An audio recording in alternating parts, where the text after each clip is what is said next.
And for today, personal tip, ang aking personal payo for today, ang ugali mo sa bahay, wag mong dadalhin sa trabaho. Okay, so yun yung ating ad for today para sa araw na to, at yun yung naisip kong bigyan ng personal opinion. No? So kung ano man ang ugali mo sa bahay, kailangan wag mo yung dalhin sa trabaho. No? Kung may pagkaugali kang tamad sa bahay, syempre, wag mong dadalhin yan sa trabaho. Dahil sa trabaho tayo binabayaran para magtrabaho, para mag-produce ng result, gawin yung gawin yung naka-assign sa atin na trabaho. Kailangan matapos natin yan within 8 hours, no? Or sabihin natin may OT. Basta kailangan yung ugali mo pagdating sa bahay, wag mo gagawin yan sa trabaho mo. Kung tamad ka sa bahay, okay lang yun. Pero sa trabaho, dapat sipagan mo dahil binabayaran ka ng employer mo. At dapat naman talaga, kaya nga nagtatrabaho ka, di ba?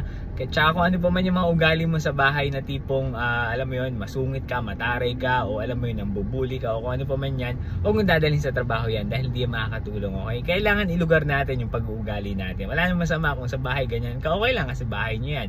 Pero kapag nasa trabaho ka, kailangan mag-behave ka dahil nagtatrabaho ka at binabayaran ka, no? Kumbaga magtrabaho tayo ng maayos kapag nasa work tayo. Okay, so yun lang yung aking ad for today para sa araw na to. Kung nag-gets mo yung mensahe ng payo na to at nagustuhan mo at gusto mo pa ng mga ganitong content, huwag mong kalimutan supportahan ako dito sa aking Facebook sa pamamagitan ng pag-like and follow. Ganoon na rin pala sa TikTok at pwede ka rin pala mag-subscribe sa aking YouTube account na Ed for Today. Yun lamang, salamat!